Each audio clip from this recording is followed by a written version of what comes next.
Well, so welcome back everybody to the channel. I'm doing some different things now. I'm gonna do a book interview, my first live book interview. Well, it's not really live, it's pre-recorded, but to you guys it would look live. So I wanted to introduce my friend, my brother from another mother, Nikos Cox. I've known him since we went to Virginia Tech together. Shameless plug. I just happened to be drinking out of this Virginia Tech glass today. It wasn't planned. But he wrote this incredible book called Jurni, and I want him to tell us about it because I've read it and it's great.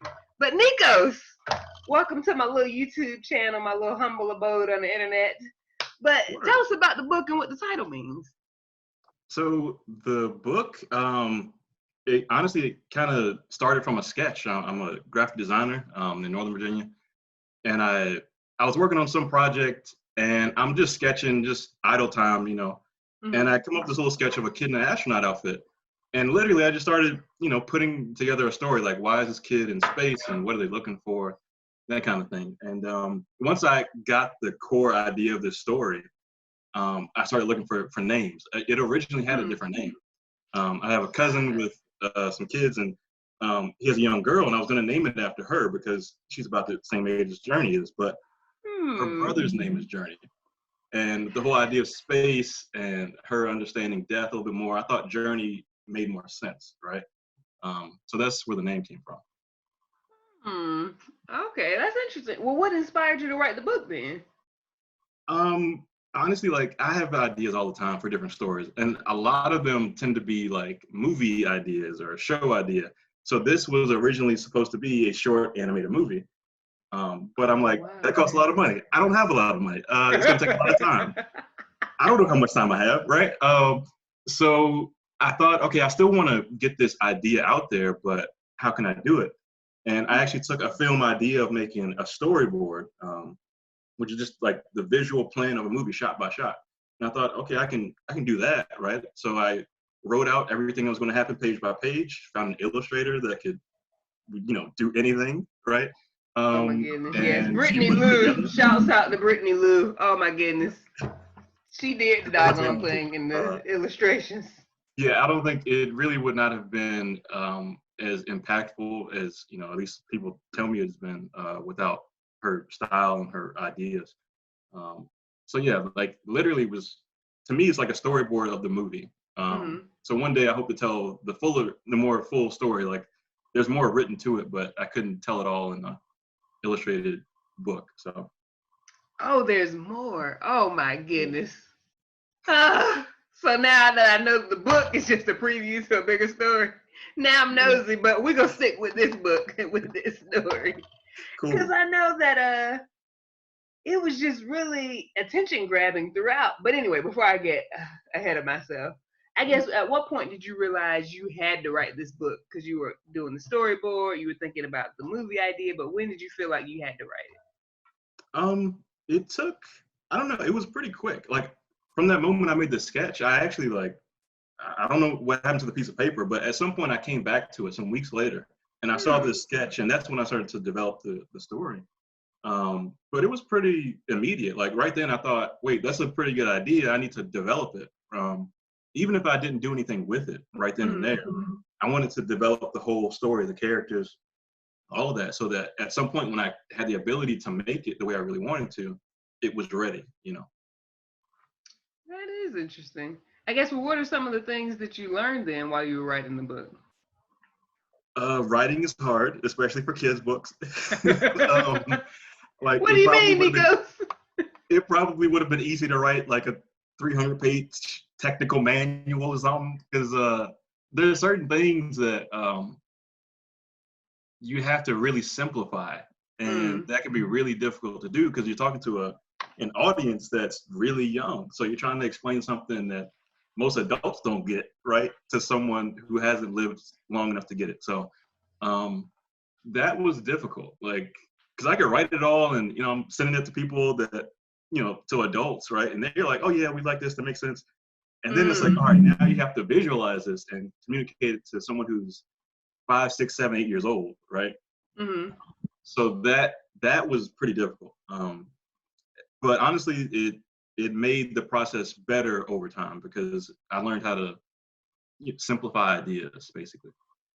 No, that makes sense, especially when you think about tragedy and how to explain that to a child. Like you said, like most adults have a hard time trying to like verbalize and explain and process their own feelings. Because Nikos, I got to tell you, when I opened up the first page and saw this, Yeah. I was like, well, Lord. Kind of slapped you in the face a little bit. Slapped you in the face. I was like, well, I got to see what happens. Like, because I feel like for a lot of people, you know, when it comes to tragedy and death, they see a lot of people who in their minds were giants or really strong people cry for the first time or experience like these overwhelming emotions for the first time. So when I saw that, I was like, I got to read to the next page. Like, I got to see what happens. Yeah. No, I don't know. Like that's actually part of the there's more to the story part. Like it's almost like you just catch them in the middle of what's going on. So that's why it starts on this kind of, well, I would say high note. You might say low note, but depending on your perspective. But that's why it starts where it starts, because there's more to the story. So I figured it would be easier to start from there, so you understood exactly how she felt, as opposed to like explaining it step by step. And hopefully you get there. It's like, no, this is the reality of the moment, and this is exactly why she goes on her journey. So. I see. Now that makes sense. Because I know with the name, at least, you were telling us how you came up with the name of the main character, but was Jurni herself inspired by a real person? No, she wasn't. But Okay. I will say some personal experiences with family and friends passing away, and then other people that I know fed into the story. Especially when you talk about immediate death, like people who you weren't expecting to pass away. It's a lot different than someone who maybe they're sick or older. So I know that from personal experience as well, and just other people I know. So I figured that was an experience that I could communicate, but no, it's not really based on any real person. No, I see. No, I was just curious because I know that when again, that first page took me some places. I was like, well, I guess it's going to open up a discussion with myself, because when I saw this page, what it reminded me of when I was a kid, I was 8 years old, and my cousin, who was in her 20s, who I really, really admired, wanted to be like her. She had a 2-year-old son at the time. She was tragically killed in a car accident by a drunk driver. Wow. And I remember she was killed instantly from what I remember, but her son lived. And I remember as a kid being at the funeral, and you know how adults can process things. Like people had their own different versions of the story, like, well, this was a tragedy, or we should do this, or some people were like, well, the good Lord is in control and this didn't happen outside of his watch. But as a kid, it's like, okay, but somebody explain to me, how is it that my cousin, who had her whole life in front of her, as far as I can see it, was just snatched away because somebody decided to drive drunk and hit her head on?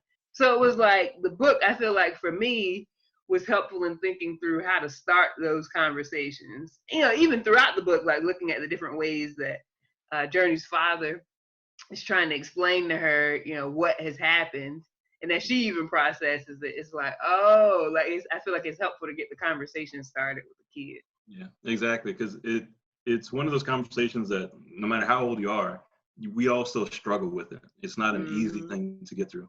So I think it's one of those, at least I hope it is, one of those books that helps start the conversation. Right. Because you're never going to have the right answer. People come up with a lot of different answers for what's going on and what's happening and how to process it. But sometimes you just need to start, and that's a win, I think. Yeah, I think so, because throughout the book, like you said, I would say that it started on a low note. You said high note. I would say low note. But I felt like throughout the book, though, it really did take us on a journey of, helping her process that and realizing some other dreams and aspirations and things. But I'm not going to give it away. People are going to have to get the copy of the book. But tell people where they can get a copy of the book, Nikos. Okay. Firstly, primarily through the publisher, Mascot Books. They've been really great to work with. The whole team. But you can also find it on Amazon, Barnes & Noble, and Books A Million. And it's on pre-order right now, but it'll be out in the next month or two. And Lord willing, we also have the e-version in English and Spanish. So. Yeah. What? Yeah. I did not know that. Okay, now that's exciting. Yeah. I know my neighbors are probably like, we'll be so glad when this girl has to go back to work because we never heard all this noise during the daytime. It's cool. But Everybody's anyway, getting more familiar with the surroundings and the neighbors and all that. So. I guess so. But yes, definitely, please get a copy of the book. It's been really helpful, even as I think about, how to process tragedy with even grown people that I know, thinking about that. So I highly recommend it. It's a great book, easy read. But Nikos, I have to ask this too before, we let the people go, because, this is supposed to be short. But I gotta know, what was your favorite book as a kid? I can't remember the title. Even though you sent me this question, I can't remember the title, but it was the one about the fish with the colorful scales. Because like even the book itself had some kind of like weird printing thing where like it reflected when you like turn the book. And I just remember the vivid colors and imagery. Because normally you see that cover and sometimes you open it up and it's just not the same. Like great presentation on the outside, but you open it up and it's like, well, man, you spent all that money on the cover and what happened to the inside? But it was one of those books, it was the same all the way through. So you pick it up and it's got these little reflective fish on the front. And you just love to like flip it back and forth to see what new color might pop up next. But yeah, no, that was one of my favorite books, if I could remember the title. Somebody knows what I'm talking about. Somebody knows. Yeah. I was like, comment if you know, because I don't have the foggiest idea. I ain't no John Brown librarian. I thought everybody read that book. I mean, it was just dope. But no, yeah, that was my favorite book. Oh, okay. Because now I was like, what were my favorite books? I think I used to like a lot of book series. Anyway, I liked them when there were more than one. Because for some reason, when I was a kid, I really liked to read, and I would get so invested in the life of the character. And I would be like, oh, the book is over. But if it was a series, I could be like, oh, I can read the next one. Right, so I like the Berenstein Bears, Nate the Great, the Cam Jensen series, and there was another one, the Babysitter's Club. Not the new school one they got now, but like the real old school one from the 80s where the characters were like 13 years old. I was like, I don't know, it was just, I liked reading the series. Were those from like the Scholastic book fairs? Yes! With the list you could pick out all your books? Yeah. No, I love those. I mean, we've come a long way. Like everything's PS4, Xbox, or social media. Like I remember being excited to go to those things and being able to find a new good book, But, exactly. That is true. No, I remember the days. But anyway, look, Nikos, thanks for hanging out with us. I'm going to go ahead and hit the end button, but please definitely order Jurni. I'll put in the description box all the different ways that Nikos talked about how you can get the book, but please get your copy.